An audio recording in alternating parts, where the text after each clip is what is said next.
dhismahani lagu dayactirayo buundada deegaanka Ceelgaal waa buunda xiriirisa gobolada waqooyi iyo kuwa koonfurta Soomaaliya taas oo burbur uu ka soo gaaray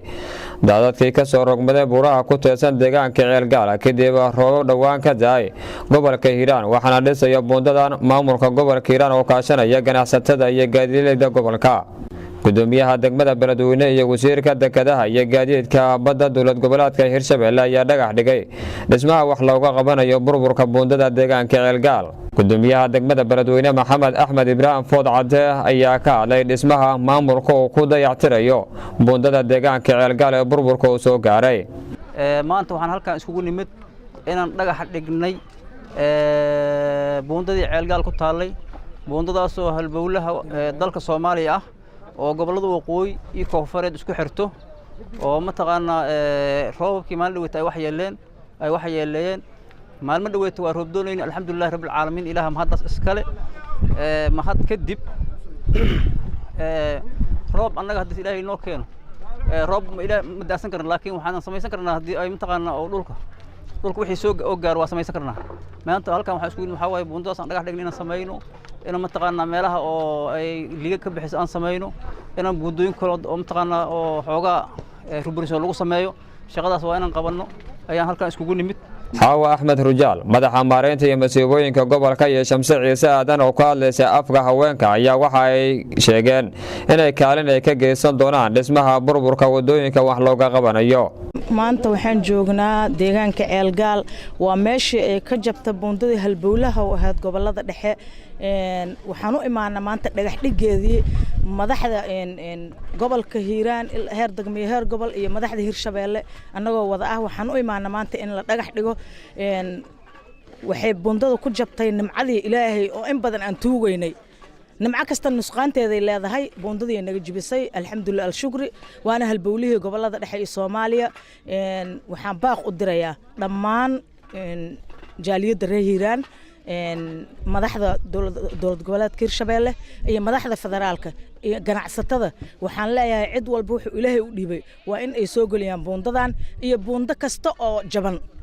waxaan halkaan u nimiday iskaashi ku saabsan buundada Ceelgaal oo ah halbowlaha isku xira gobolada waqooyi iyo koonfureed waxyeeladii soo gaartay inaan ka qayb qaadano waxaanan halkaan uga mahad celinayaa dhammaan intii ka qayb qaadatay ugu horeeya maamulka gobolka Hiiraan waxaan kaloo baaq u dirayaa dhammaan inta ku abtirsato gobolka Hiiraan hadday dalka ku sugan yihiin iyo hadday dibadda ku sugan yihiinba inaad la qayb qaadataan walaalihiin Soomaalida waxay tiraahaa dad tashaday ma tabar yara waana la sameey doonaa insha Allah buundadantii lagu guuleysto intii ka qayb qaadatana Ilaahay ajri iyo xasanaad ha siiyo kumana ka buundadan kaliya inta waxyeelada oo mataqaana buundooyinku waa badan yihiin wasiirka dekedaha iyo gaadiidka badda dowlad goboleedka Hirshabelle Xildhibaan Faarax Maxamed Cismaan Faarax Gacme oo ka hadlay dhagax dhiga dhismaha lagu dayactirayo buundada deegaanka Ceelgaal ayaa sheegay in saameyn weyn ay ku yeelatay burburka buundadani waxaana uu sheegay wasiir Faarax Gacme inay qaadan doonaan doorka kaga aadan dayactirka lagu sameeyo buundada deegaanka Ceelgaal fariina uu diray cid kasta oo ka qayb qaadan karta dhismaha buundada oo ugu baaqay inay ka qayb qaataan waxa sharaf inoo ah inaan maanta aan ku sugannahay deegaanka Ceelgaal oo aan dhagax dhignay buundadii halbowlaha ee dalka Soomaaliya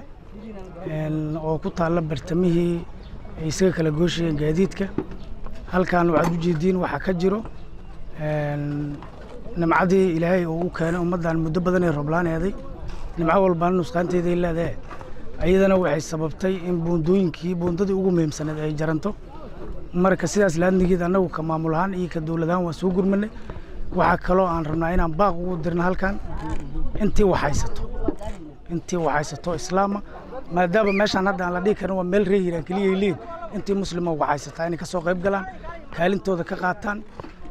hadday tahay dalka kuwa jooga hadday tahay kuwa dibadda jooga hadday yihiin ganacsatada gaadiidleyda aad iyo aad aan ugu ammaanaynaa kaalintooda firfircoon ay ka qaadanaan annaguna hadda wax walba waa iska kaashanaa mar walba waan isgarab taaganahay wax aan ka daba dhigi karnaana ma jiraan waad ogtiin halkan waxaan ku sugannahay hadda maalintii ay buundadan burburtay hadda inta ka dhaxayso intaasna waxaan ugu carajiifaynaa waxa waaye dhibaatada inaan dadkeena la qaybsano